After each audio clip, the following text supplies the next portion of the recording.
Yeah.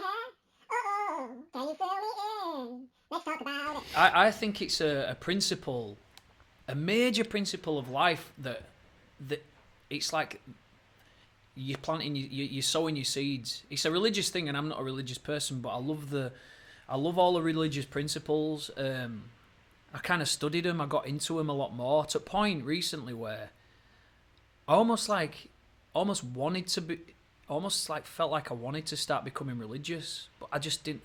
I just didn't have the. I'm just too, and this might sound really bad, but I'm just too much of a reasoning sort of person Yeah. and a fact and an evidence. This is real because I can feel it. Yeah. I know the sofa's here because I can see it. I can Exactly, feel it. yeah. And there were always a block. I could never have that born again feeling, and then I realised, well, I can still work to the principles. The Yeah. principles are all awesome. You know, fucking sowing your seeds because you're gonna harvest later on, and I'm developing the discipline and patience for it. That's a principle that anyone can work to. Can I ask you a question? Because I'm similar to you on this, but Yeah. there's a bit of me that still does something. Do you ever visit graves of people that have passed? No, but my missus it does, and go on, finish it. I was just going to say, if you do you talk to them as if they can hear you? Because I don't know where I stand with God and how the world started and all the rest. But when I do go to visit either my friend or my granddad, I'll talk as if they can hear me, and it's sort of, if you're not Yeah. believing in spirits and No, I hear what you're saying. I know what you're saying because there is an element, I think, of like it could even be genetics within us now, because I think it's been a belief system for so long for humans. There might be some kind of neural thing going on that's actually become a physical genetic thing, that we do believe that there is something, or I mean, there might be. You know, I'm not saying for those people that do believe that there isn't, and I know and you don't. But for someone who doesn't, you do tend to do things naturally without calculating it. I'll give you an example. Yeah, like say I'll go to a grave. Am I speaking to someone? Maybe I am thinking about them a lot more. Maybe if it's just a monument to them and their ashes are spreading in the sea, I'm still thinking about them more. And when something happens, you look in the sky, you're like, for God's sake, why do I do that? yeah. I'm not expecting any divine intervention, but it's a natural instinct. And maybe I've learnt it from being a kid and seeing other people do it, but maybe not the looking up thing. Yeah. You know, there's definitely something there. But my wife is big into the next, what do you call it? The next place, or Yeah. the afterlife or the other realm. She's big into that stuff, and I never poo-poo it to her, because what do I know? I only know the books that I've read, and she only knows the books that she's read. Yeah. Do you think it's comfort? Yes, That's why do we think that's it's why we go to a grave and we talk, because it makes us feel that connection again. Yeah. Or the believing in something that you can't see or hear or feel is sort of taking comfort in the fact that someone could potentially be looking over you. It's the whole, when you start doing something new, you always need to ask somebody if you're doing it right, just for that sort of, okay, I know I'm doing okay, and it's that sort of it's life version of that. Yeah, it's almost like we are an extension. We're an adult version of our inner child. We are children that have just got more pain and more. We've been through more, and as a child, we need affirmation. We need comfort. We need to be told that everything's going to be okay. And really, that doesn't leave us. We just develop layers on top of it. So it's almost like your inner child's crying out for that affirmation and comfort from something. And to get a little bit philosophical about it, it kind of, even if it is all in your mind, you could argue, well, it is still God. Or if you're not religious, it's like, well, it's in your mind. It's it's neural pathways that you've created physically. But someone who might be more religiously inclined will say, well, that is God. That is God speaking to you. Yeah. And it's like, who's right? And it's like, well, who knows? But who cares? Either way, it's a thing. And I always wonder, is it going to go away, or is it going to increase? Because in the future, there will be more technological advancement, and it'll exponentially speed up as well, to the point where I'm sure you know about Elon Musk, and there's so many things on the horizon where we'll probably become integrated with technology. We're already integrated with it. We're walking around with our phones in our hands all the time, and when we're all in this dystopia or utopia, whatever your mindset about it all is, will we revert back to more spiritual ways in order to escape it? As in, do you know what I the mean? spirituality would be the opposite of technology. Like it's like an escape from that. Yeah. Like if we're sat constantly in a if we're sat constantly in a VR, because machines are making all our food, factories, everything's taken, driverless cars are delivering it, the human element's being taken out of it all. This is probably going to happen in mine and your life. Mid-30s? Yeah. I mean, it's starting to creep in slowly. You've got self-checkouts. Exactly. We've replaced people in a lot of sort of day-to-day things. So will we go back to more sitting across and just, pondering over philosophical questions and stuff again, rather than just being all how we're going to make more money and working and being more efficient? Everything's does his efficiency side of it for us, so we can go back to asking deep questions again. I don't know. Yeah, I think the only thing we have is imagination. Yeah. So but then that works against us, because we think of amazing things, and then we think of the easiest way to do it, and technology is always the probably most expensive to start with, because you have to build something that does this. But then long term, it's cheaper for a machine that doesn't take a salary to do it rather than humans. So we're brilliant at, I've had this amazing idea and let's build this thing, and everything's handmade. And then it's like, it's a bit harder work than we thought it was going to be. So let's think of a way where we can do it without people. Yeah. So at what point does that stop? Yeah. It's an exciting thought. I mean, who knows what's going to happen in the future? But one thing that I'm starting to believe is we will always push for more. It's like it's wired into us as humans. We want more. We want to try more. It's just even from like the creative side of things. We want to create more. We want to create new things. It's not just about money. Capitalism drives it all, but humans naturally we're always wanting to progress. I don't know what it is in our genetic makeup that does that. And like what Elon Musk said about the Neuralink thing, you've got your amygdala in your brain, and then you've got your kind of monkey brain thing, and then you've got your prefrontal cortex. Just to really simplify it, how your brain's made up. And that latest layer, the top layer, is the thing that's what we make our human calculated decisions upon, not the emotion. Somebody, you're married, but an attractive girl makes a pass at you. Your natural instinct is that you want to mate with her, for want of a better term. But then your human side is like, whoa, hang on a minute. I'm married with 3 kids, and this would be disaster if I did this. So steady on, Matty. Let's not, chill out, mate. Well, and that's we still need all those layers. Well, the next layer on that is what he said, Elon Musk, is it's just gonna be that fully plugged into the mainframe, and it sounds a little bit scary.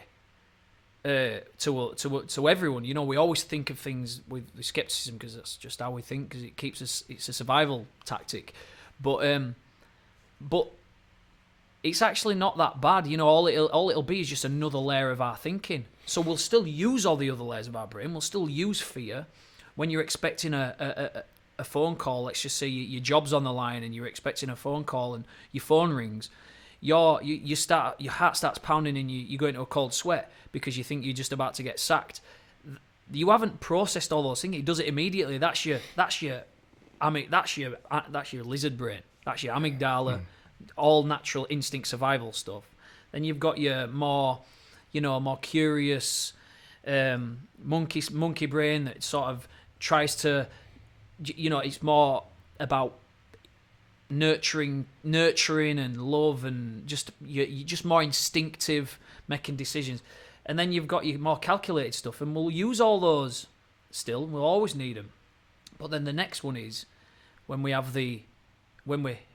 become one with, our devices, which we kind of already are. Yeah. Which is the whole point. It's like we already are, mate.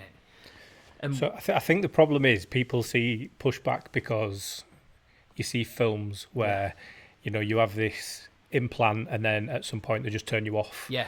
That's it, end of life type thing. Or it's, what if it can, what if it knows your thoughts and you're thinking about things you shouldn't be thinking about? Yeah. There's all this sort of how like an autocratic in a communist, like if we're living in North Korea and you're in a, let's just say you're on a CCTV, you don't even realise it, and you sat there bad-mouthing the Emperor Kim Jong, whatever he's called. Yeah. You're treason. It's treason. Yeah. Yeah, you're caught. This and is it's like you could be reading something about, I don't know, you're reading a story where someone plotted to kill the Queen, and you think, if I was going to kill the Queen, how would I even do it? Yeah. How would you even get to the? And then if you're that sort of out of the box thinker where you're never going to kill the Queen, but you just think, how would you even do that? You're thinking it. Yeah. How would it be possible with how secure she is? How would you even get a chance to kill her? And then you're like, oh well, maybe. And then straight away it's start putting a plan together. Red light going on in the office. Yeah. Well, and so that is definitely something to be concerned about. This is why the engineers programming this stuff, they have such. We don't even realise how much of a big decision, in creating those algorithms. The ones that are programming those algorithms right now, they can only program them to what they think is the best ethical decision, best ethical format. Yeah. But that's just their ethics. Is that person in Silicon Valley? It might be the most ethical person that any of us have ever met. But is he an ethical person to someone in the Highlands of Japan? Yeah. Is it a different paradigm? And if you've got an opportunity to install something where it's 99% ethical and 1%, well, if we add this, no one will know, and then we can find out all these things. I found out recently there's a private option on Snapchat where you can save things and you need a code to log in. I work with a youth company and some of the kids were talking about it, and I just thought, why would you want secret pictures? If it's an embarrassing picture, you delete it. The only reason you'd want to do it is if it's something either rude or offensive, but why have a secret thing on Snapchat? And then I just thought, if you were the company that created that, you could give yourself access to all of those secret folders, and that people are going to put private stuff in there. And you can then so you could make something so secure that no one else can get in apart from them, but you have access. Well, we were talking about this other day about Snapchat. We were just saying how many, I'm not. It must be run to some extent by humans. I know a lot of it will all be automated and whatnot, and there'll be privacy laws and all this. But it'd be like that old thing when we used to do a Kodak camera, that $5.99 camera, and then take it down to get it developed. Yeah. Those people, those girls, I remember they used to work there. They'd seen my dick or shits that I'd done in toilets more than anyone else had seen them. and they'd like always hand me over, because me and my mates would take these cameras out, and we'd be all snapping, going out drinking and having a laugh, and then later on it'd be like, wait, toilets, look at here, picture of my knob, just laugh, and then we'd see them the next day and we're like, oh my god, why did I take that? Throw it in bin. But the girls that were developing them, they'd be like, they'd just hand us the booklet of the little pack of photos. They'd be smirking and they'd be looking at each other like, like. So it's that, but I mean, God knows what kind of stuff goes on Snapchat, because my daughters are on it, and their mates, and she's just gone 15 now, my eldest daughter, and I got to a point where it did my head in, and I try. You can try ban it, and as a dad, and there's certain measures you can go to, but ultimately, Phil, like when you are gonna do what you want to do. You will find a way if you really want to. So all you can really do is focus on the ethics side of it, and hopefully they'll emulate your ethics. Yeah, they're gonna do things that you might not approve of, but hopefully they'll grow from those mistakes or those situations. And really, ultimately, on the grand scheme of things, that's what we want them to do. We want them to grow, and they've got to have these experiences. Yeah. So, but it is a worrying thing, the Snapchat thing, because I mean, I just think, what would I have been like? What kind of things would have been in my... But the other problem is now as well, is on iPhones you can do it, on Android you can do it. I've never had a Samsung, but I'm sure there's a way you could do it. So on my phone, if I want to just take a screenshot, it's just one knuckle twice. If someone sends me a picture on Snapchat and I do that, it'll tell them that I've took a screenshot. Yeah. So then they'll know that I've copied whatever picture they've just sent. If before I open it, I do two knuckles, it just starts recording the whole screen.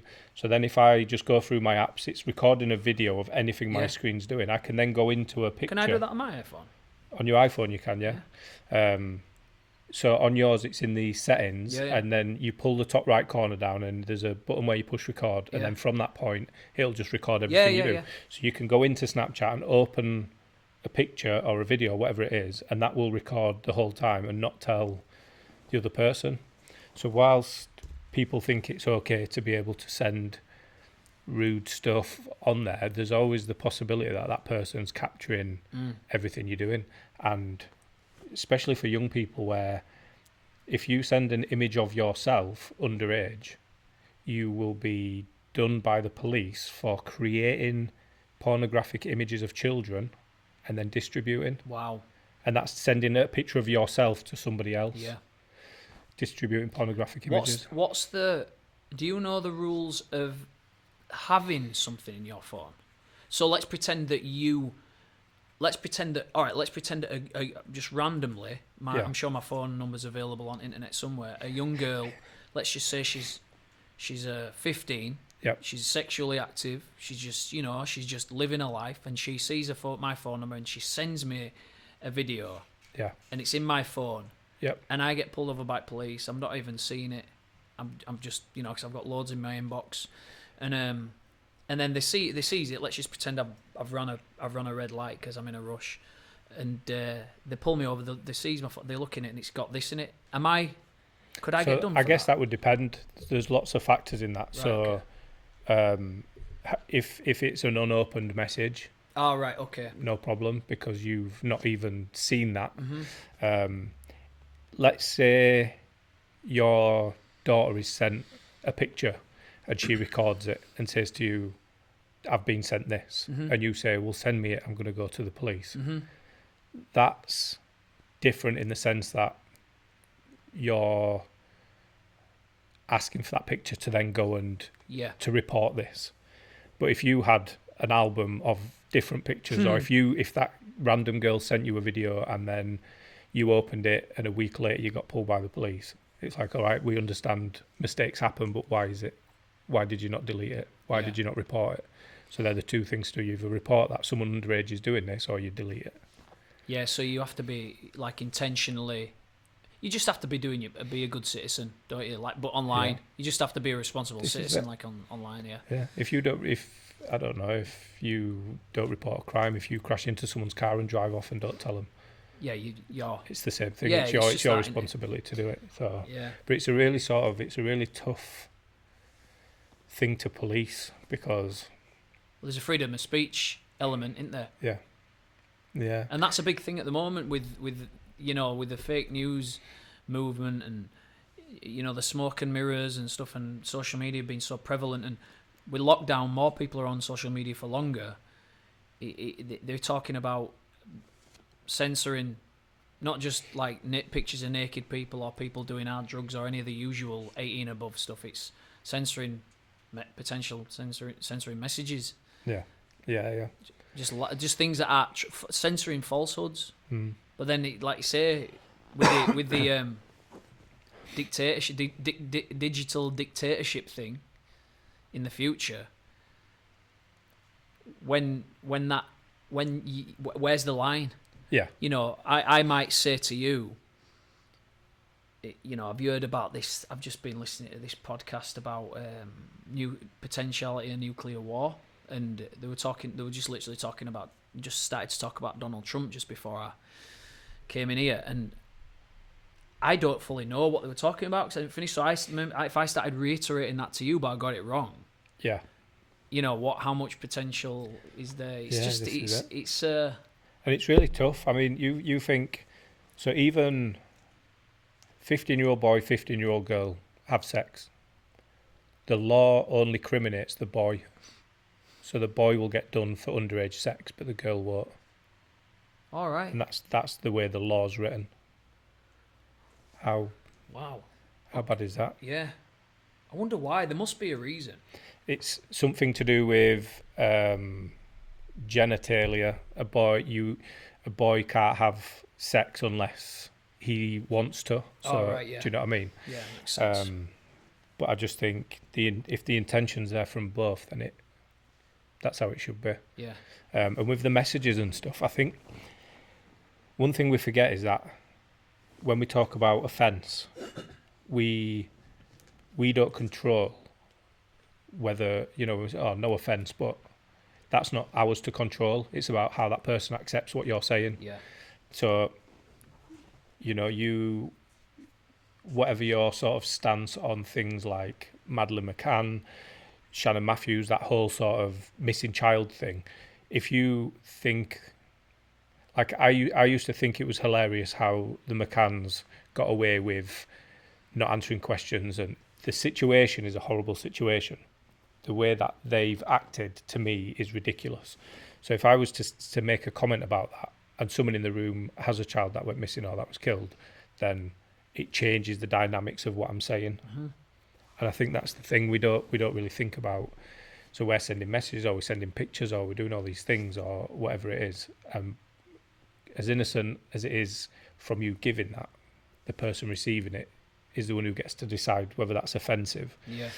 And I think it's really difficult, because then you can say, well, if I want to post something on social media, I'll post something on social media. And it's up to me whether I think that's acceptable or not. And a lot of people are divided on this. And it's the same reason why only certain people go to watch Jimmy Carr. Yeah. They know what to expect. And if it's not their sort of humour, they don't go. But when you're putting stuff out on social media, it's difficult to sort of manage that. Yeah. Do you think that there's a thing at the moment where people are easily offended, and the left is it's become so left that it's all Massively. Really everyone's basically soft as shit. Yeah. I personally think on that people aren't as soft as that we get led to believe. I think the media drive this thing where everything's to get a reaction. So I don't know that many people, or if any. I know a couple of people who are quite they're not necessarily easily offended. They're just what I would call from where I'm from, just a fucking pussy. Stop being shut up, man. What are you just grow up. We all know what I'm talking about. We all have a way of interpreting what I'm saying, where it's like we all know that person is just not on the same level in terms of the conversation as everyone else, and it's like, but I think the media create that into a bigger thing than it really is. I don't know that. I know a lot of people. I'm a networker. I don't know many people that ever get just truly offended by things. Even it's Eid today. Eid Mubarak to anyone who might see it, or if they hear it or whatever. But my Muslim friends, you would be led to believe in my white circles and on the media that you can't say anything bad about Islam or Muslims, or you can't ask any touchy questions or anything. You kind of this is kind of like a prevailing thought that you just don't do that because you don't know who you're going to offend. Mm-hmm. But my Muslim friends, they love answering questions about it. They love laughing if you get it massively wrong.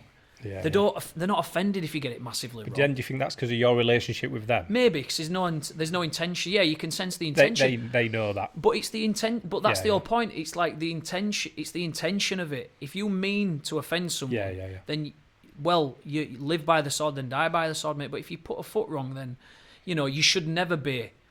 You should never have your feet. You should never be like yanked in a gas chamber because you've said something wrong. This is what I was saying about offence. It's not how you put it out, but it's you knowing that if you say something controversial, then there's always that possibility that that's going to backfire on you. Like a few times, if I have a conversation with somebody and they say something that, not necessarily that I don't agree with, but that's a different opinion to mine, I'll put a Facebook post on saying, oh, what do you think about this? And we get some really, really good conversations, but there are some people who, and it's always the same people, and you know what? They're absolutely brilliant people. Like, I love spending time with them, but they'll jump straight in and be like, oh, well, I just think this. And, it's just like a little bomb and just see what happens. But the thing is, it's good because then that brings the conversation in a different way as well. Yeah. Because they're saying it in a joking way, but some people actually either feel or believe whatever it is that they're saying. Yeah. And I love it, but it's just sometimes you think, it's too much to manage. Yeah. Do you know what I mean? But I enjoy doing it because, like I say, it gives people an opportunity to talk about stuff. Yeah. But you do get people who just, and I don't think necessarily that they are offended by what it is you've said, but they might know someone who's offended and they feel like they have to jump in and say, well, I've got friends who are whatever the conversation's about, and I don't think this is right. Yeah, you should. And like you say, your Muslim friends would laugh about it, but somebody who's got other friends that are Muslims would jump in and say, well, I don't agree with what you're saying because I've got Muslim friends and they won't be happy about that. No, I think one rule that should bring out, or one rule we need to start living by when it comes to that, is you shouldn't be allowed to get offended on someone else's behalf. Yeah. But getting offended on someone else's behalf is the problem, really, because let's say you say something that offends I know would offend my friend, and I'm protective of my friend, right? But you're not saying anything about me, so it's my duty to say, come on, Phil, listen, mate, just so you know, honestly, he would have smacked you if he'd have heard you say that, but and you'd have laughed and we'd have laughed and then it's all gone. Yeah. And you've heeded the lesson. And I've said I've kind of done my duty as protecting my friend, but for me to get offended on his behalf and then create a thing about it, that is becoming a bit of a cancer in conversation. That definitely needs to end. So I agree mostly, but then if you think about things like, and I don't want to go into it because it comes up quite a lot in the podcasts, but Black Lives Matter. I've been quite outspoken about why we should be supporting BLM, why we should be saying BLM, why we shouldn't be saying White Lives Matter, and it's a very sort of the more research I did, and that's not me saying I'm offended on their behalf. Yeah. It's me saying you're being very ignorant about what you're saying, and here is the facts, a library of things you can look up that will point out why you're being ignorant.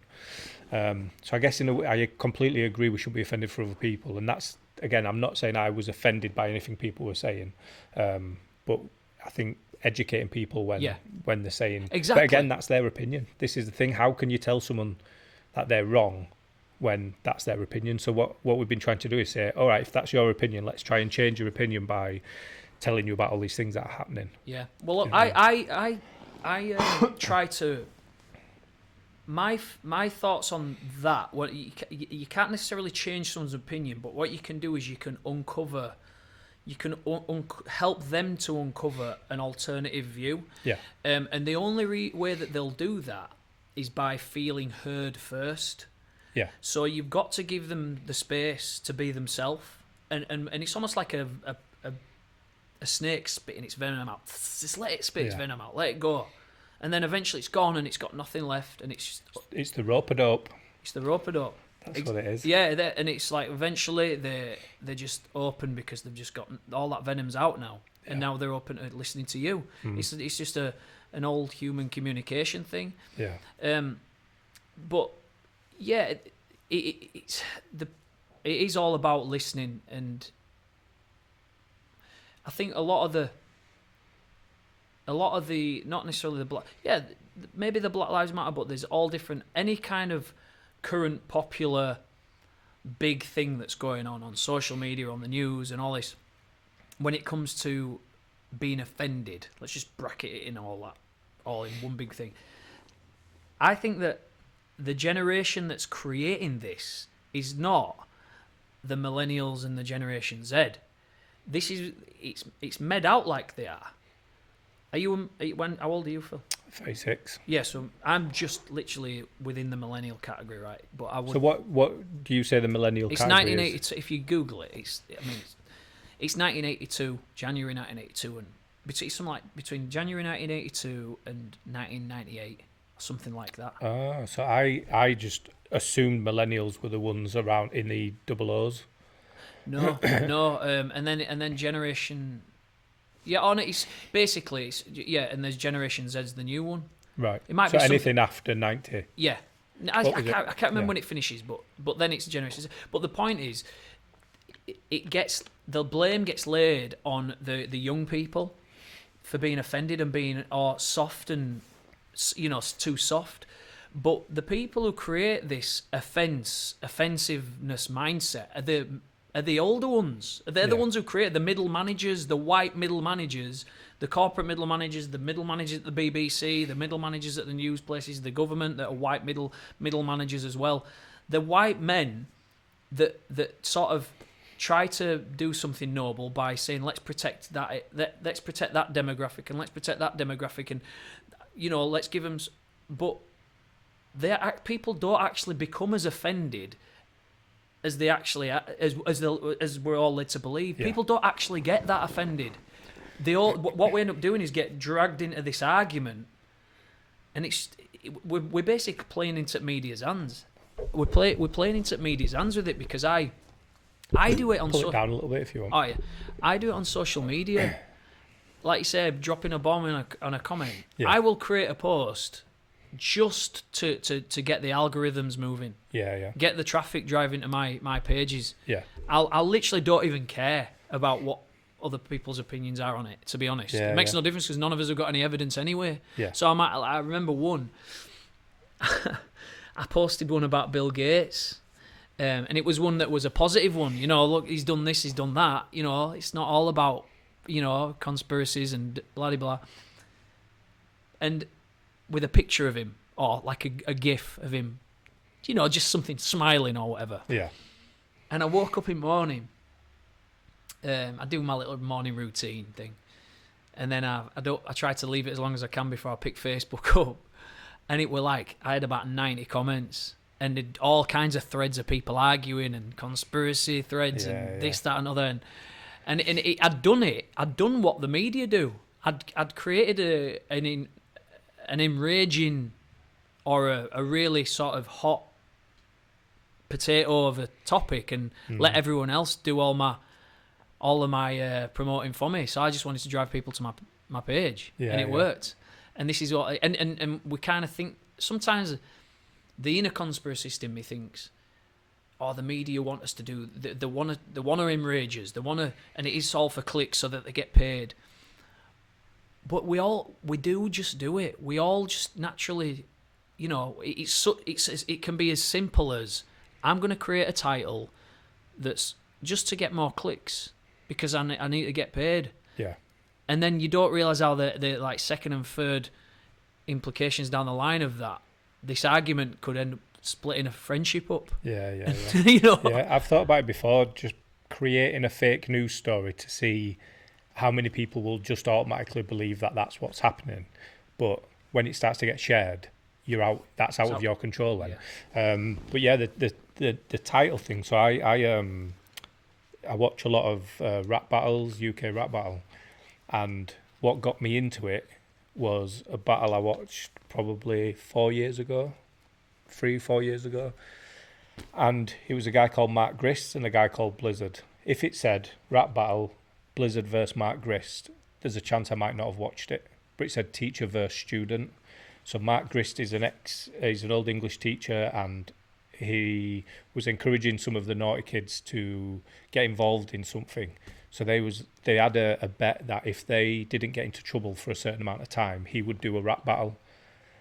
So he was like, there's absolutely no chance that this is ever going to happen. And then he was walking down the corridor and he saw some of these kids like, oh, miss, do you want me to carry them books for you and stuff? And then he started to panic thinking, oh, wait a minute, they're actually going to do this. So he ended up doing this rap battle at this underground club, and then it did well, so it led on to a couple of others. But he purposely wears like a suit. And then the guy he was against, he was never his teacher. There was never teacher-student, but because Blizzard, I think, was 16 or 17, that's how they promoted it. And I watched it, and it's had a ridiculous amount of millions of views. And you just think, that's a very, very well-worded title. That's made people think, oh, I want to watch that student versus that teacher. It's something I'm quite passionate about. And if I wouldn't have gone to the worst school in Bradford and come out with no GCSEs, and, you know, I took the route of, let's just say, fun. Yeah. I would have definitely loved to get into marketing. You know, like, the psychology of it, advertising. I'm quite a creative person anyway. And it is marketing. And, you know, like we had a little chat about it just before we started rolling, I think, or it might be on here. But because now we can do things like this, you know, young people now, they are getting a chance to think outside the box. There are less jobs, and there are going to be less jobs, but it allows people to be more free. And, you know, you can monetize, like, eventually it'll take a lot more patience, because in order to monetize something like this, there needs to be a lot of work that goes into it first, and eventually it becomes big enough through persistence. Just like if you were back in the day gonna, you know, before normal jobs and before typical what you think of capitalism came around, you'd have to just keep working and working till you're good enough to start getting paid for it. And it's gonna be like this again for young people. So if you're a young person and you want to become a YouTuber, or you want to become any kind of content creator, which I think is becoming, it's just going to be a thing. Everyone kind of creates content anyway on social media. But younger and younger people are becoming more and more intentional with it. And marketing is such a skill. And to get good at marketing, you have to understand people and how people think, what drives our monkey brain, really. You know, what enrages us, what makes us look twice.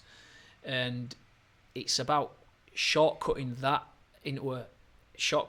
aspect of the human psyche with your title, your creativeness. You know, it's just unfortunately how we get people's attention. It's a battle for people's attention. In fact, it's a war. I would love that job, though, where someone's selling something like, think of either a funny or a clever, or just a way where we can manipulate the words or the imagery for people to see what this is. Like sometimes when I watch an advert, I just think, okay, now that's brilliant. Yeah, that's really. I good. do. That's really good. In fact, I was looking at a picture earlier of the 2020 Olympics. So the person who designed the logo, if you imagine quite a curvy 2. Yeah. So the top half of the 2 is one of the Olympic rings, and then the O. So 20 is underneath, and then the other 2. Oh. So the curve of the 2. And then the O, and then because it's in Tokyo, it was a red circle for the 5th ring. Oh, for Japan. Yeah, and then it was, imagine creating the best Olympic logo ever, and then it gets postponed to 2021. Oh, yeah. And it had the 5 Olympic rings, but like I say, the 2s spelt, the 2020 was the Olympic rings, and then the Tokyo circle. Oh, it's such a...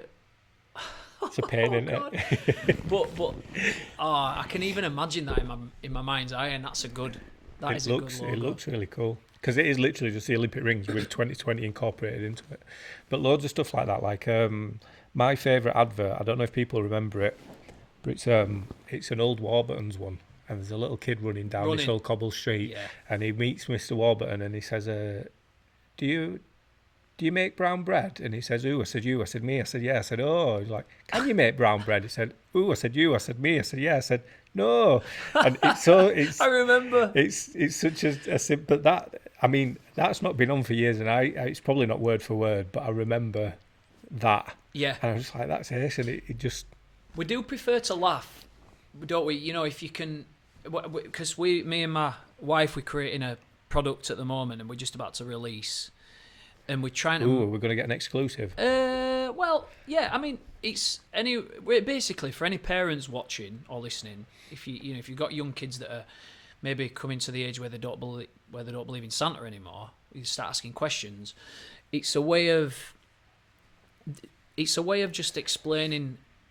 It's like a lovely sort of keepsake gift letter that explains it to them, but in the historical facts. But then it has a declaration that they have to make at the end, the kid, and we did it for our daughter.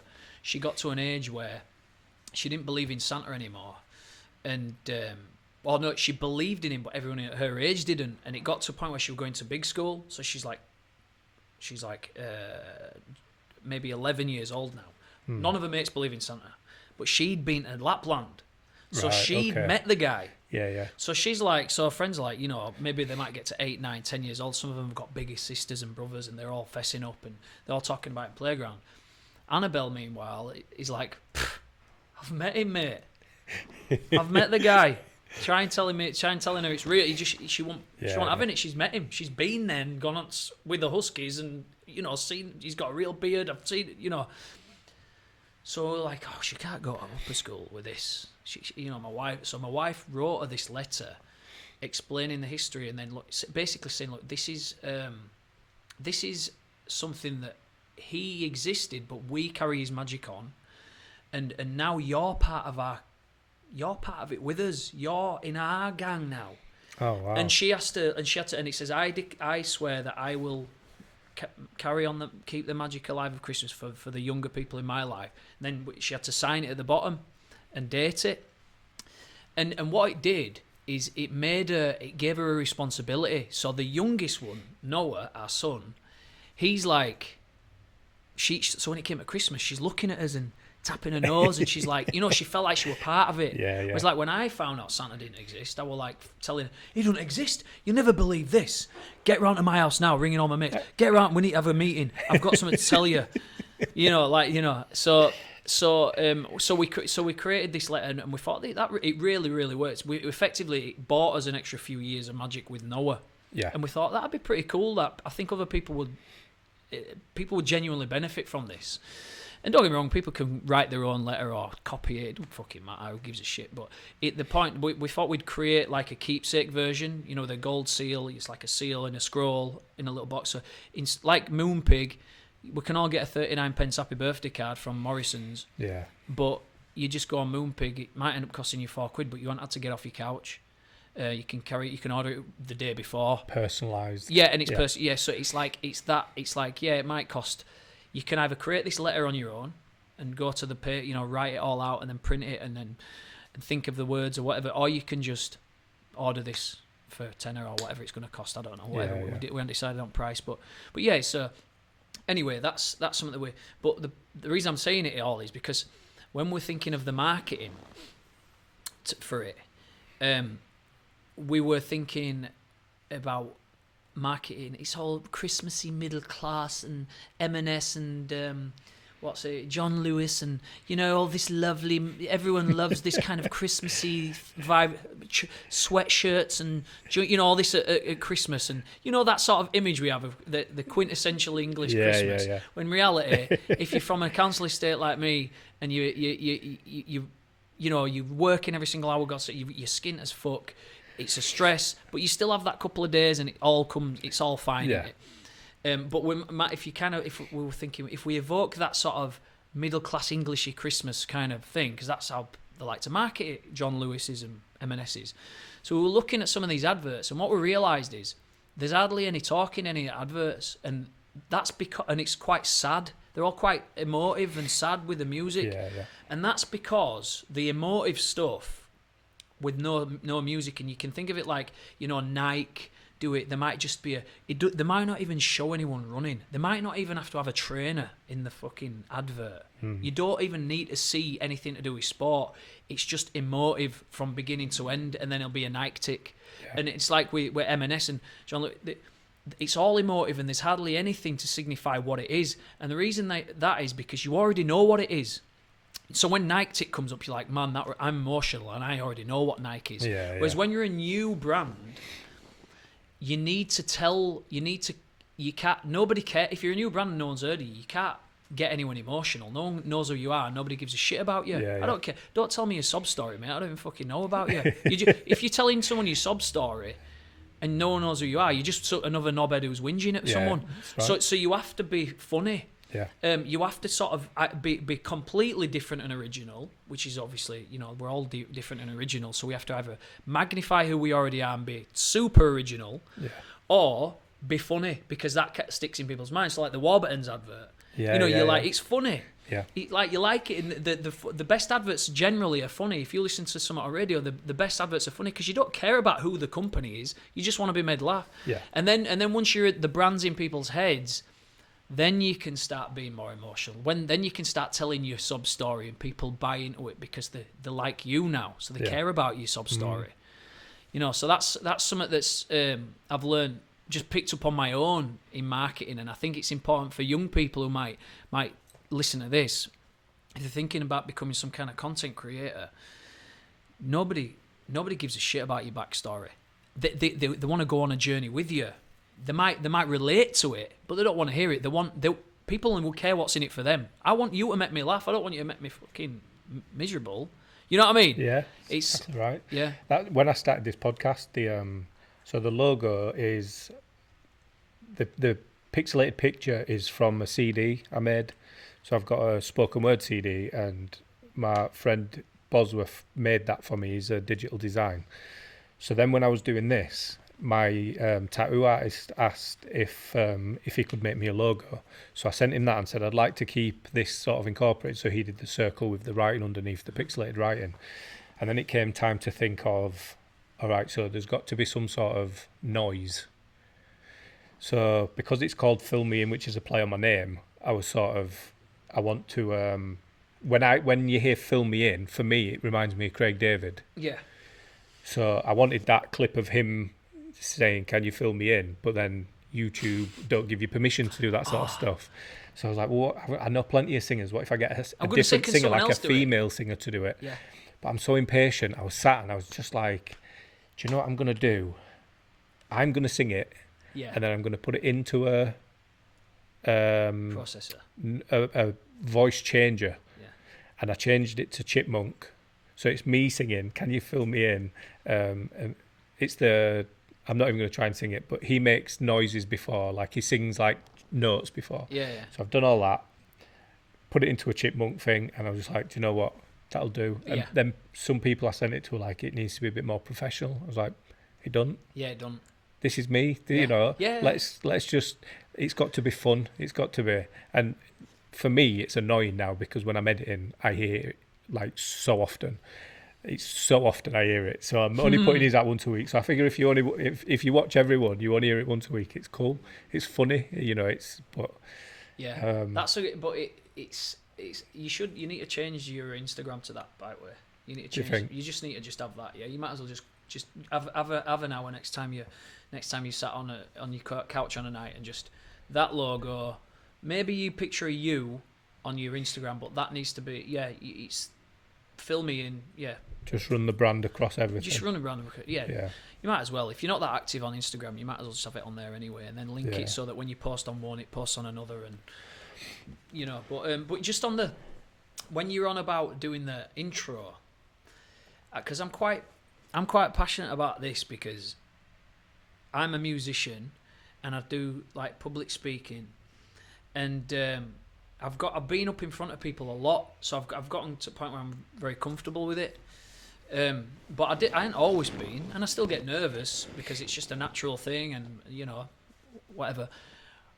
But we all have this, like, certain insecurities about what we're good at and what we're not, and not wanting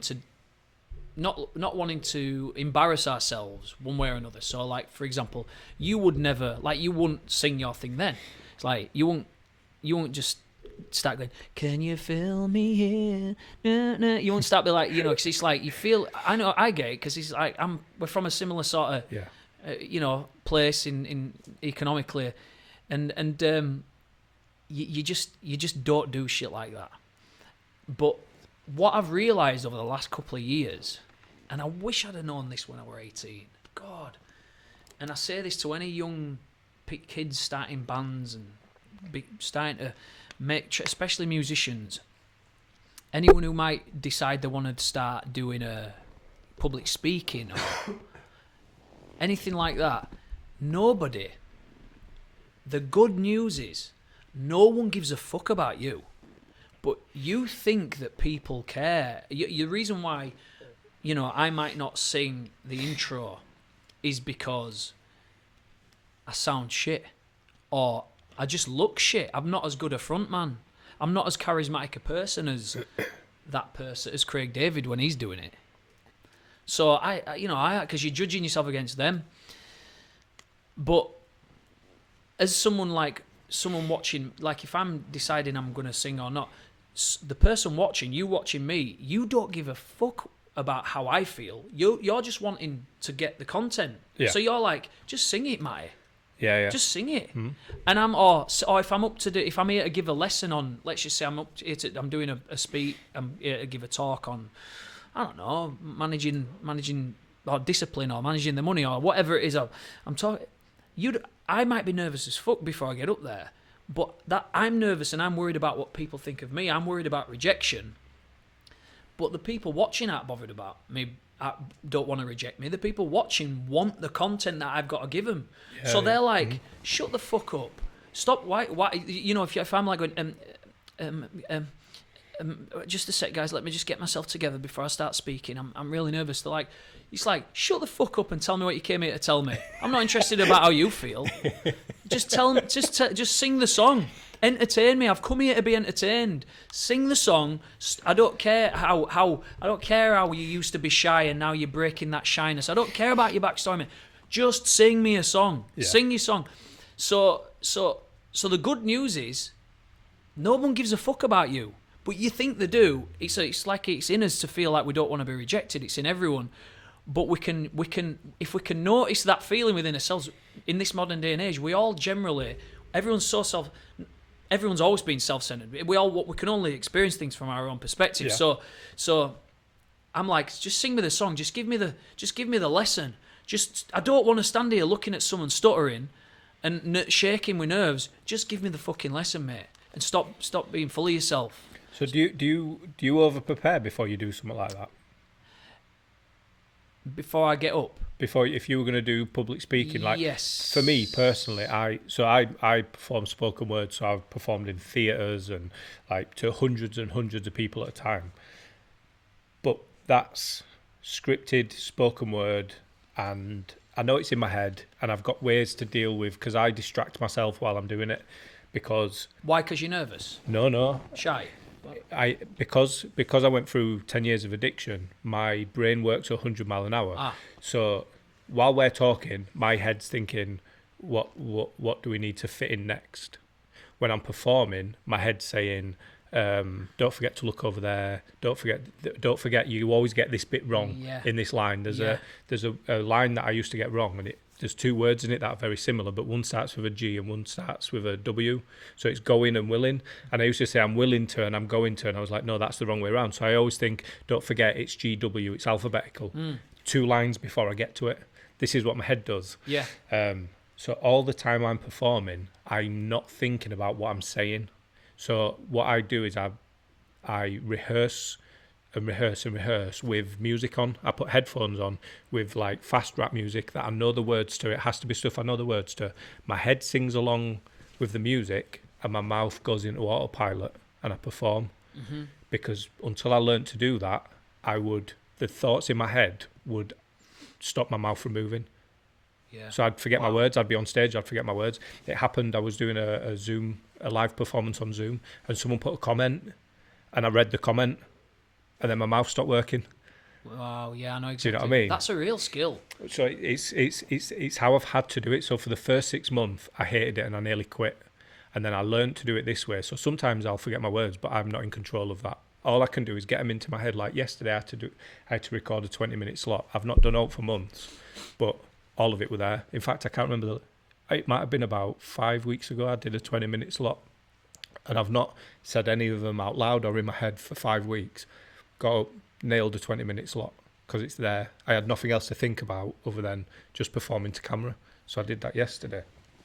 But when I'm going up to talk, so if I'm doing a talk about either the work I do or the company or anything like that, like I had to do a talk at the Police Crime Commissioners Conference, so 500 people in a room, and I didn't prepare anything because if I do, I stumble on trying to remember what I'm supposed to say.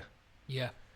Rather than just winging it. All I'm doing is talking about me and my company. So whatever I say, as long as it relates to me and the company, I know that I'm saying stuff right. Yeah. There might be things that I wish afterwards that I would have said, but I'd rather get off stage thinking, oh, I forgot to mention that, than I messed my words up because I was trying to remember to get all these things in. Do you know what's funny? What you've just said there is almost an exact halfway point between me performing as a musician in my band, Yeah. or solo if I'm playing songs on my own, and when I'm up public speaking. And pretty much you're doing a spoken word gig.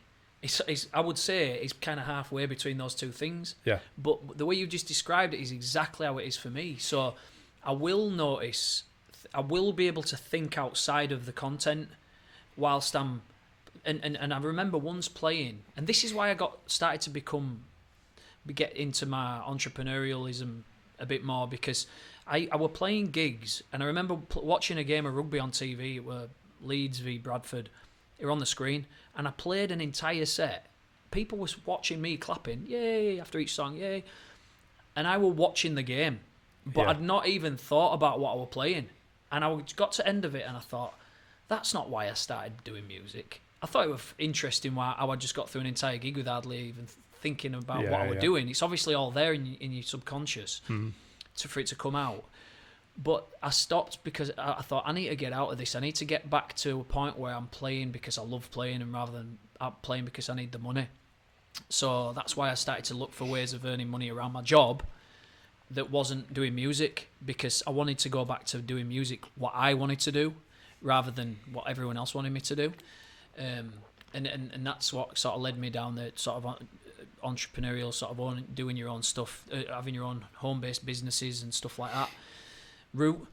But what you were saying about learning, the practice, it's the same. It's the sowing and it's the sowing and the harvest again. You're literally, when you're sat in your bedroom and there's no one around, and you're playing and you're learning those bars, or you're trying to memorize those couplings, those word couplets, and all this, and those painstaking hours, really, that's what you're getting paid for, or that's what you're getting rewarded for, even if you don't get paid. It's those moments of sacrifice that you're getting rewarded for later, and everyone would love to get up and do everyone would love to be the person on the receiving end of a round of applause because of a spoken word, but they don't see those hours spent alone. Yeah. Trying to think of that line that goes with that line before, or the what's even going to come after, or is it even making sense, this entire thing, and all those things you're having to sacrifice your own pleasure for, because whilst they're all in pub, they're watching footy, they're on their Xbox, they're doing things that please them in that moment, and it's all about giving yourself for a reward later on. And it's getting more and more like that in any kind of content, whether it's like a YouTuber speech. There's a preparation, there's a time to prepare, and there's a time to do, and it's not just to turn up and do and get paid for it. It's getting less and less like that. And when people when people want to quit, because everyone would love to be able to play guitar or go just turn up to a like a rap battle night and just get up and spit some bars and just be everyone's like cheering and be that. Everyone would love to be that person, but you are that person as. That's just that is the tip of the iceberg. No one's seen the other shit that's gone on to get to that point of doing that. But that's like that if you think about everything, you think about the footballer who gets, is it Bamford, lead striker? Yeah. So he gets so much abuse if he misses a couple of shots or whatever. And you think, all right, so even I think this, you're in the top 1,000 best players in the country. Yeah. So you should be finishing this, you should be doing this, you should be doing that. But then it's all the graft that goes in. You think David Beckham, how long his dad made him practice taking free kicks in a park outside of normal training, and it's the same thing. My company, there's so much work that goes into running Life Experience. There's nobody else, it's just me. So all the finances, all the book, literally all the content creation, everything we do is just me. So I've had volunteers in the past, and the volunteers come in when it's time to deliver. So I put so many hours into the company, but then we'll turn up at an event and we'll deliver for an hour or a day or whatever the booking is, and then we'll leave, and it's like, oh wow, that was brilliant. And all they get to see is that the polished performance. Spoken word, you turn up at an event, polished performance, you do a 5, a 10, a 20-minute slot. Everyone's like, oh yeah, that was really good. And I don't think, unless you're another poet, unless you're another company owner, you don't understand what it takes to get to that point. Do you know what I mean? Because all you're seeing is the glossy finish at the end. Yeah. You don't see that this is probably 1/8. This is 1/8, 1/9, maybe 10% of what actually goes into me being able to stand there and do this particular thing. Yeah. So yeah, it is. It's and as you do it more, it's funny because when you decide to make that decision, it looks like there's so many people doing something like what you'd be able to do. I only wish I could get to that point. I only wish I were like that. I only wish I could have my own podcasting and content and creating, and you can see it from a stand, from the starting line, and sometimes it looks insurmountable how much you've got to do to get to that point. But then if you're willing to just be disciplined and just keep persevering and doing it a little bit every single day, but just drip, eventually other people give up, and eventually it gets to a point where you're the go-to person, and there's less, and as you persevere down this road, there becomes less and less traffic, so you're like the go-to person, and eventually you're the person that people on the starting line are looking at going, oh man, it's going to take me ages to get like that, or man, I've only just picked a guitar up, or this guy's singing these songs and everyone's patting him on back and cheering him, and I'm never going to get to that. It's going to take me ages. It's like you will, because if you just discipline and you just keep doing it, the other people that are at the same point as you, they will quit. You have literally just got to be willing to persist more than other people in that thing, and your personality comes out. You become like a magnified version of yourself, but the person who you can see in your mind's eye you want to be like, that's eventually you will become. And as people quit, there's no one else to go to. I might as well just go, Phil does a podcast and Phil's got this thing, let's go see Phil, and he bit whelpers. You spring to mind because you're the only person doing it. You're the person who springs in people's heads. I think the thing for me is when it first started, it was people saying you can't do that. That was all I needed. That was my motivation to then say, okay, I'm going to make sure that I do that. Or the other thing is when people say, oh, so-and-so's doing something similar. So what I do then is find out exactly what they're doing and make mine completely different. And I've always had the mentality of if I enjoy doing it, because that's got to be the most important part. There has to be a passion in it for me. So I've got to be passionate about it, enjoy doing it. And if it's going to be something that is going to benefit other people, then I'll do whatever it takes. So we're sat here in a studio that I got after 6, 7, so I'd done 7 podcasts, and then I thought, do you know what, I enjoy doing this, so I'm going to invest in myself. So everything you see here is not funded. This has all come from me. So I thought I want a studio. I want at least, let's say, 6 months. Let's see what happens at the end of 6 months. I want equipment. I've got table mics, but I thought, you know what, these look really cool. I want these. So I've invested in myself, and if nothing comes from it, I'm going to enjoy the next 6 months of my life, and then there'll be another project, there'll be something else.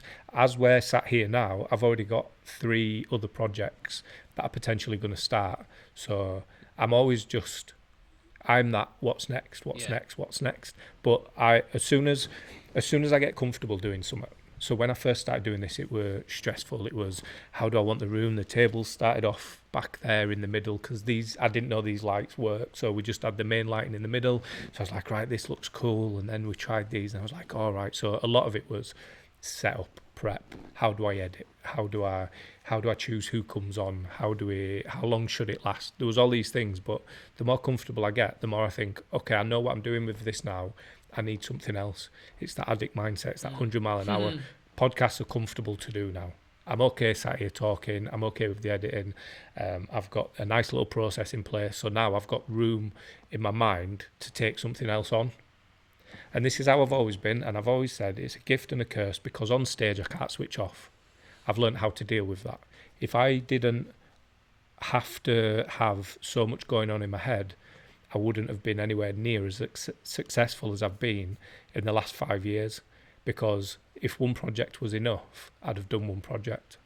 You know, I was telling you earlier, 8th of August, we're two weeks away.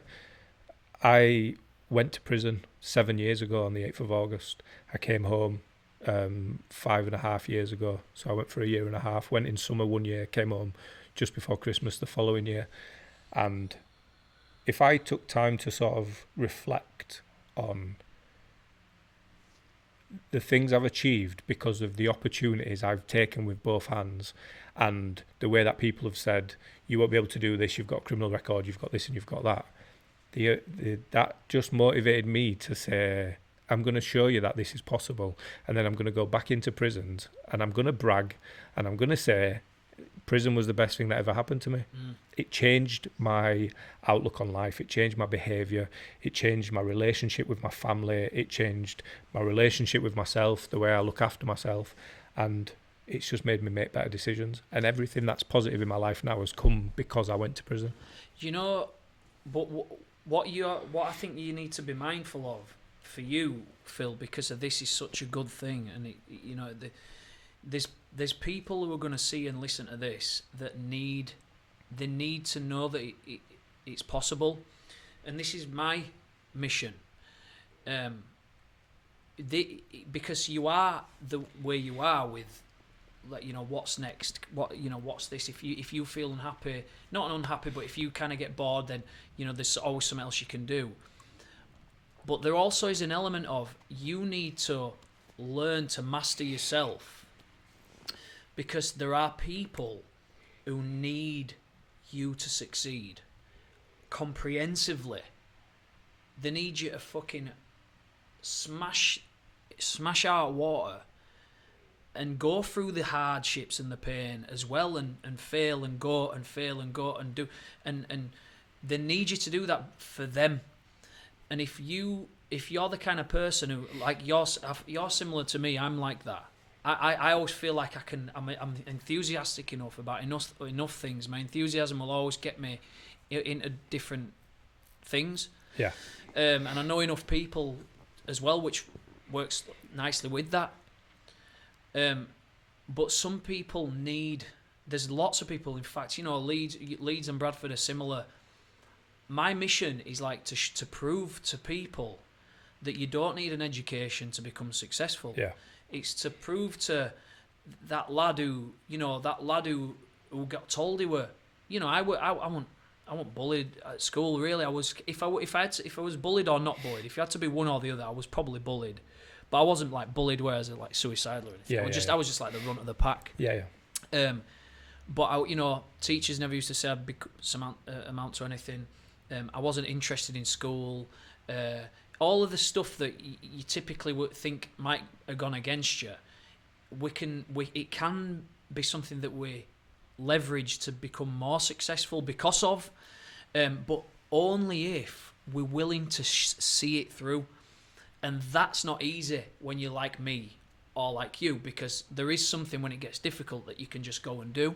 Yeah. But then we have to do it. I think me and you and anyone watching, you have an obligation, almost like a moral obligation, to do it because of that, to prove to that fucking lad who don't feel like he's anything that you are something and you can do it. You just have to be in the right vehicle, whatever that vehicle is. You discover that for yourself. Maybe get around the right kind of people who will support you, and eventually you'll discover your own purpose. And then you just persist on that. Because one of the things about like places where we've come from, there's a lot of attention deficit. There's a lot of that. Yeah.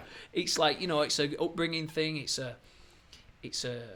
whatever thing. But there's a lot of it, and it's probably one of the hardest things to overcome. So we need to prove to people, for that reason, if nothing else, that look, I can do it, and I'm going to fucking show you how to do it as well, mate. Yeah. It's almost like it's our duty to do it. That's how I see it.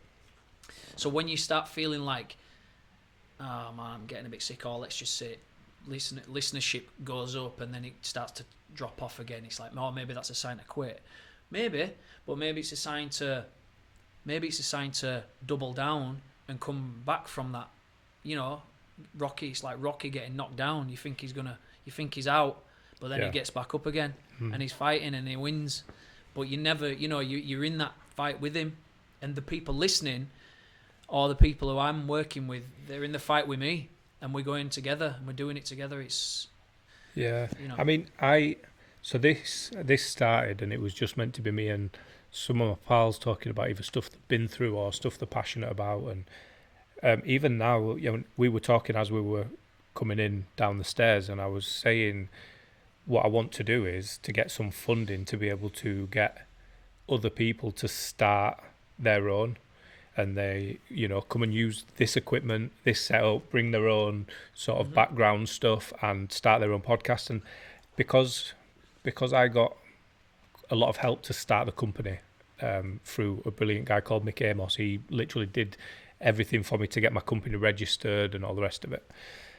I've always been, if you've got an idea, we'll run it through life experience, get you like a year's worth of feedback and everything else, and then I'll help you start your own company.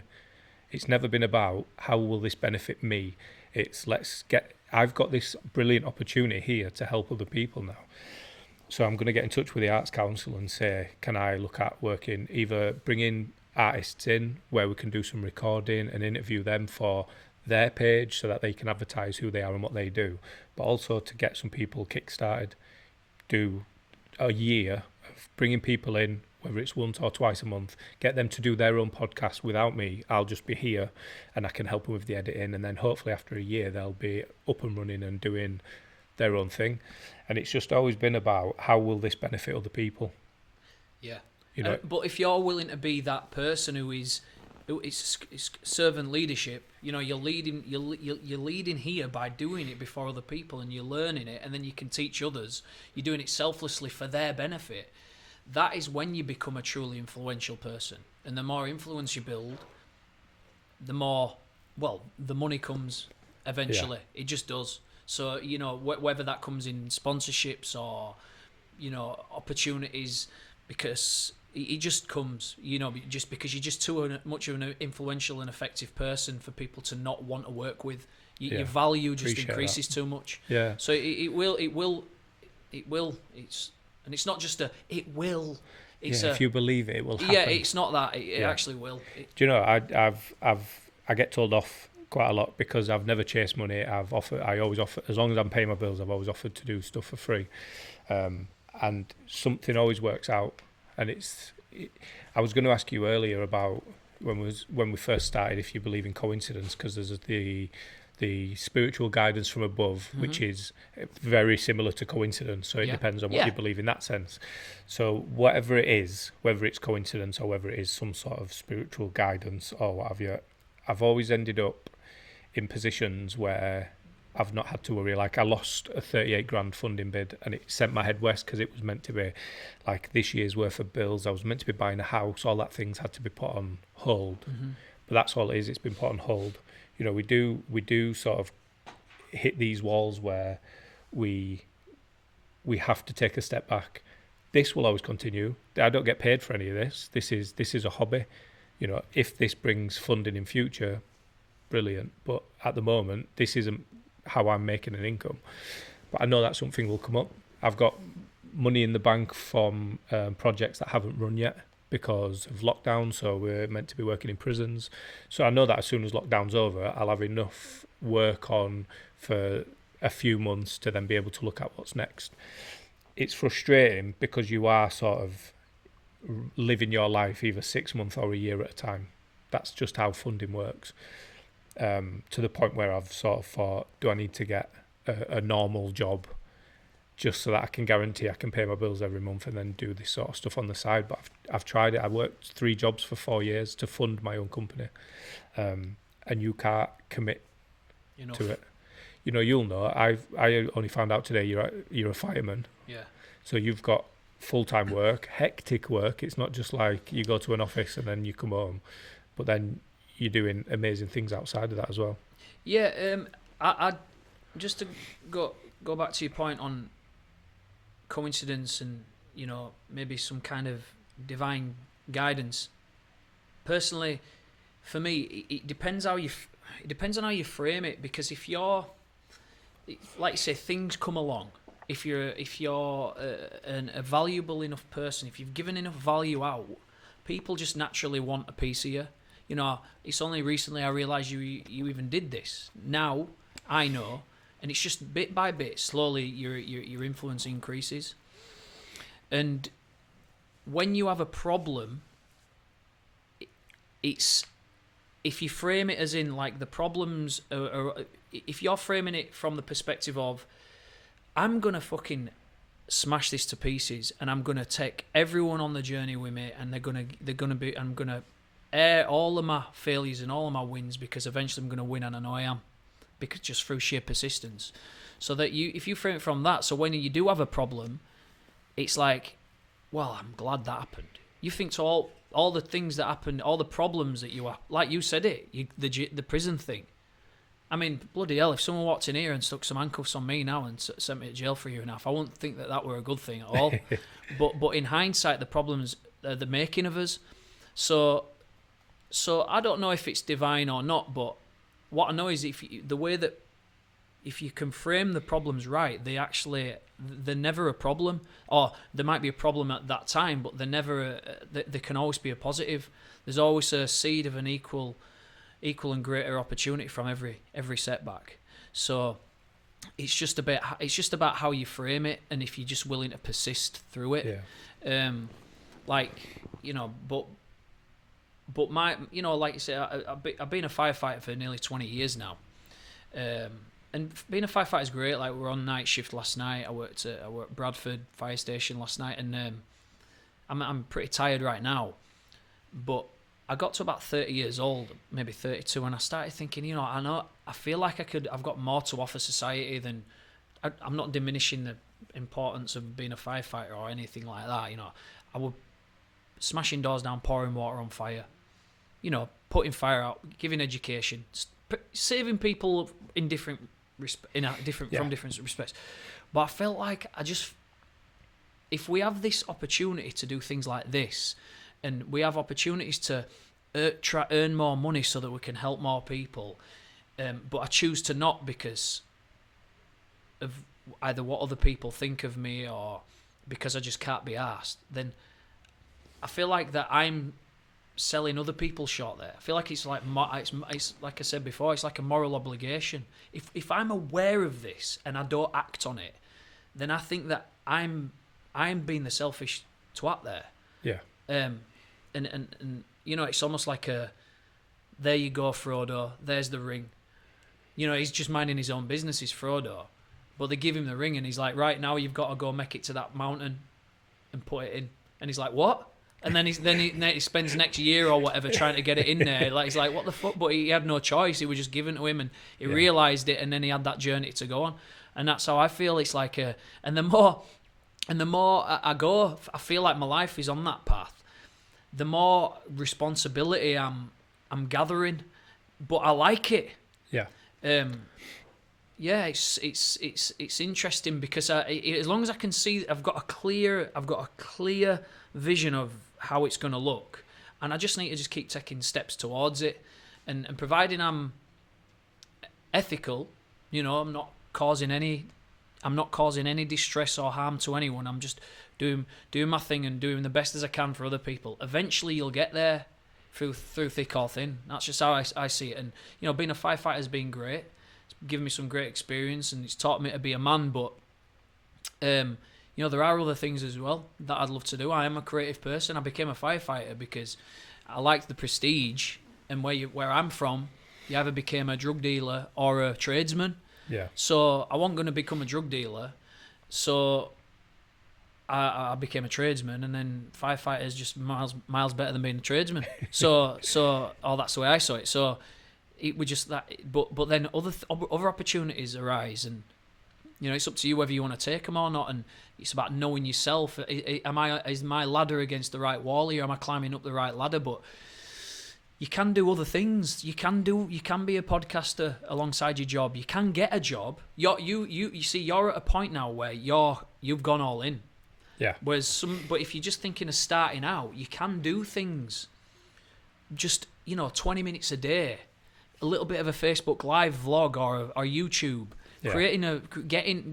creating that sort of training that muscle, just to sort of do it and think differently to how we've been taught at school. But that's what this is. So I went fully self-employed around this time last year. And what we do is we deliver messages in schools or in prisons or wherever it is. And when lockdown happened, this just sort of made sense. So this isn't me starting out. This is an adaptation of the work that we do. Because all I do is have conversations with people about what they've been through. But usually there's a school listening. There's a classroom listening. So this is us just picking that up and put it in an isolated place because of lockdown. And I just think that too many people rely on.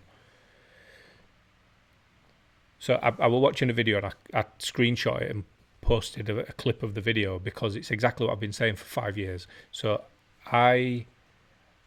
nobody owes me anything. So I've done quite a lot for other people over the last 5 years. And if I'm to get funding for doing something, I don't want it to be because I know somebody on the board. I don't want an opportunity to come up and someone say, I owe Phil a few favours, can he do this? If there's an opportunity to do a podcast professionally, I want someone to say, Phil should do it because he's the best at what he does. If there's an opportunity to have a main slot at a spoken word event, I don't want it to be, Phil let me do his night. I want it to be, if you want the best person at this, you need to get Phil in. And I've always wanted it to be, I want to do what I do to the best of my ability so that when an opportunity comes up, my name is the first thing that people think of because of how I tailor myself, because of the effort I put in, because of the way that I deliver, not because I've done something for them in the past. Do you know what I mean? Yeah. And that's, I think too many people rely on other people pulling them up. Whereas all I want to do with this is give other people an opportunity to do it themselves. I will teach them how to do it, but it's not about me saying, I'm doing this now, so I'm going to... Because who am I to give a hand up to somebody when I'm not at a level myself? So if I can eliminate some of the issues I've had starting out by explaining that to somebody and giving them the equipment, the opportunity, the space to be able to do that themselves, and that's what I want to do. Not so that then they owe me, so that if something happens brilliant in their life, they feel like they have to bring me on board. Do you know what I mean? Definitely. Does that make sense? Yeah, it does, but that's precisely why I was saying to you, we can't quit, because we have to, no matter where we are on that success line that we can see in our mind's eye, if we quit when it gets tough, we're just another example of why people shouldn't do it, because it just never eventually goes anywhere. Whereas if we can persevere through, you will become that person. You will become that spoken word headliner. You know, you have to get that 10,000 hours in, or as close to it as you can. Somebody else has mentioned 10,000 hours 10,000 before. hours. Well, there's a book called Outliers by Malcolm Gladwell. I recommend the audiobook, to be honest. Get the audiobook and just listen to it whilst you're making your way to work. Is it a real person talking, or is it? Yes. Okay. Yeah, it's a brilliant book. He's one of the Okay. best authors in the world, I think. He's amazing. He's like a guy. He's a Canadian mixed race with Jamaica. He's part Jamaican, like high class, one of the upper class Jamaicans from Okay. back in the day. Lives in Canada, but he's kind of. I always describe him is that if there's such thing as a brain crush, I'd have a brain crush on him. But it's like, is it gay to have a brain crush on a man? Is that even a thing? What even am I? But he's like, what he says and the way that he thinks, you're like, fucking hell, man.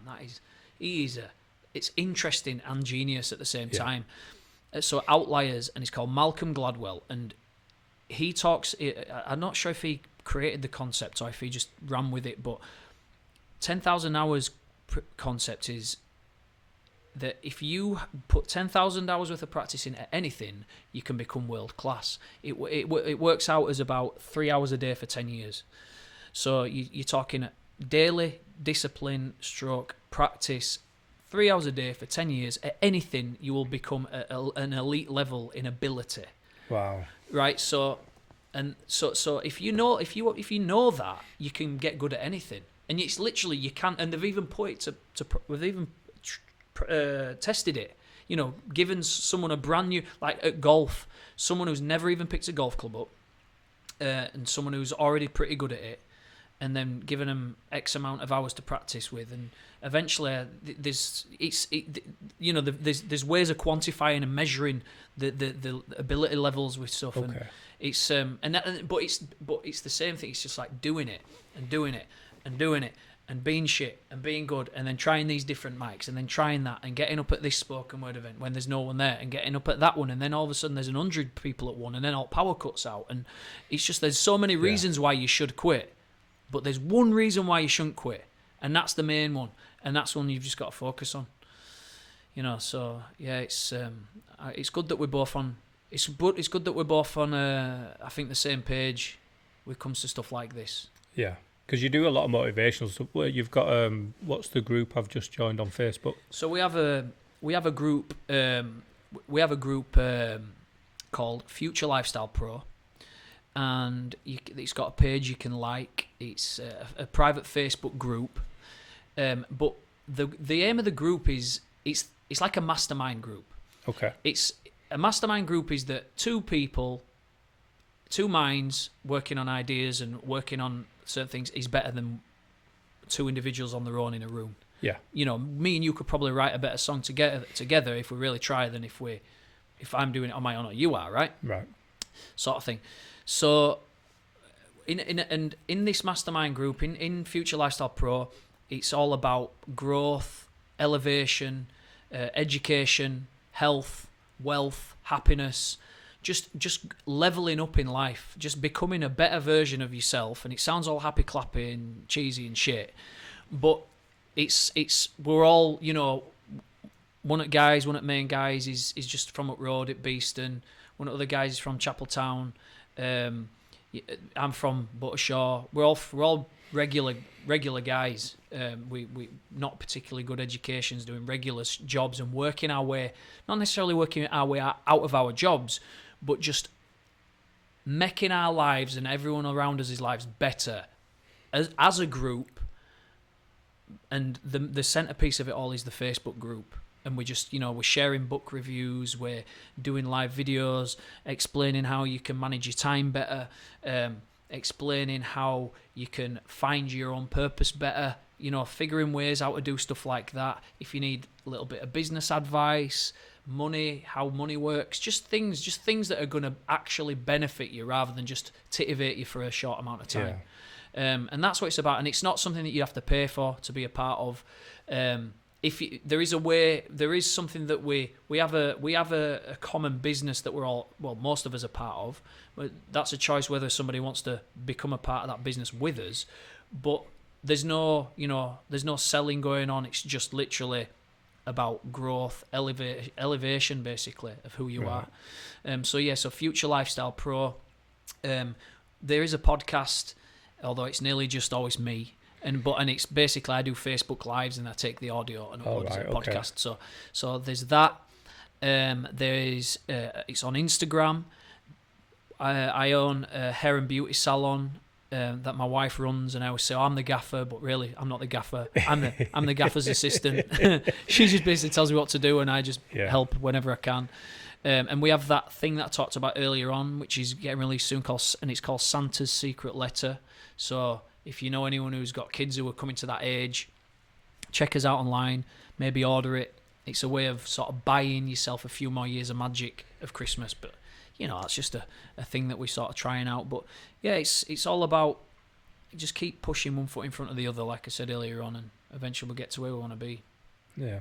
It's been amazing to have you in. Cheers. There's so much more I wanted to talk to you about. So maybe if we arrange for you to come in again with a couple of other people around I'd love to. Business starting, around sort of the motivational side to it, just to go into depth a bit more about that. So if there is someone who's looking to start their own business, yeah, I'd love to. We can do something specifically around that. Even bring a couple of guys from or girls from the group. Yeah, well, you've met Ben before, so maybe me and Ben, because Ben only lives at Road, maybe we could do a because just even learning how to sort of even register a business and open a business account, and just the tiniest, what you would think is such a simple amount of steps to take, can be the reason why people don't do it. Yeah. And it's just like helping people through that. Yeah, and that's what the group's about. So we'd love to do that, mate. Yeah. Amazing. Thank you for coming on. Cheers, Phil. It's been good. Mate. Cheers. Take care, mate. Bye.